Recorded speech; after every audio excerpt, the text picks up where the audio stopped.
Blizzard's Wake, Chapter 12. Kate was in the mood for music.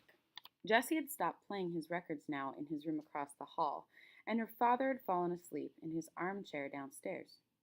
He claimed he got his best sleep in that chair, so Kate let him be, knowing he'd wake about 2 or 3 in the morning to get himself to bed. She put down the magazine she'd been reading, put on her pajamas, and turned on the radio.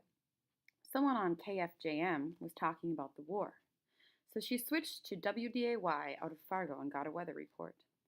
Occasional light snow tonight, and again on Saturday, with a little change in temperature. Tom Harrison and his basketball team shouldn't have any trouble getting to Bismarck for tomorrow night's game, she thought, and continued fiddling with the dial until she found music. A band was playing The Last Time I Saw Paris. Kate turned off the lamp and lay with one arm resting lightly on her stomach.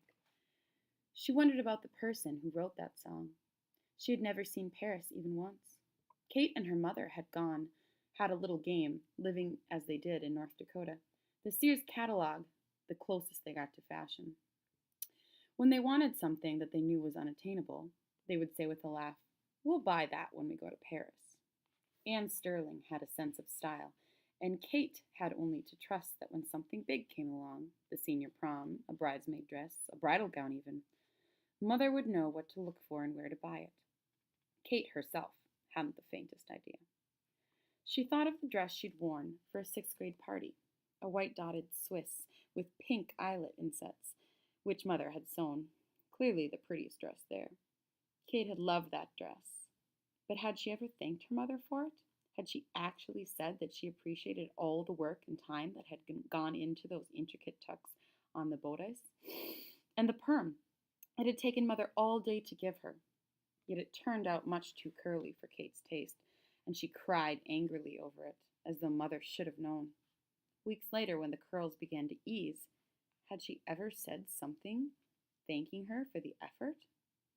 She threw off the covers suddenly and sat up, like someone arousing herself from a nightmare, and reached the radio dial. Back on KFJM, she got another song, South of the Border. She lay down again, arms over her forehead. She was conscious of the light moving slowly across the ceiling and then down the opposite wall, and finally the sound of a car outside, coming to an abrupt stop. Kate listened for the opening of a car door, and this was followed by the cry of a child and a shrill barking cough. Kate automatically reached for her robe as someone pounded on the front door. Then she sat at top of the stairs and watched the rumpled form of her father as he headed down the hall, tucking his shirt in as he went, his other hand smoothing his hair. "Oh, Dr. Sterling, I'm so sorry to bother you. I didn't even want to waste calling because Corby's making these horrible sounds. He's only had a mild cold, and he seems perfectly well when I put him to bed," a woman's panicky voice.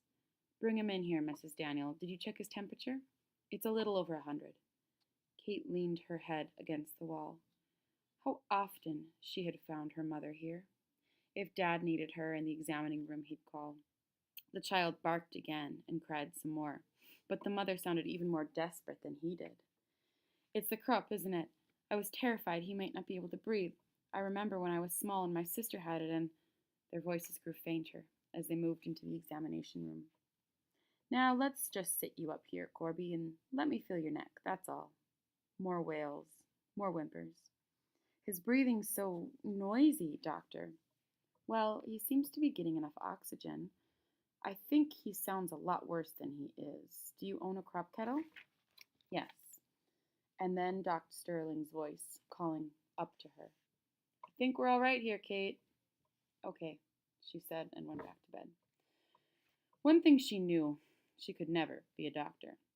Helping Dad out when he needed was all it took to discover that. On weekday afternoons, Nurse Everett assisted him in the office, but the rest of the time he practiced alone. If he wasn't here, he was out making house calls or rounds at the hospital in Grand Forks.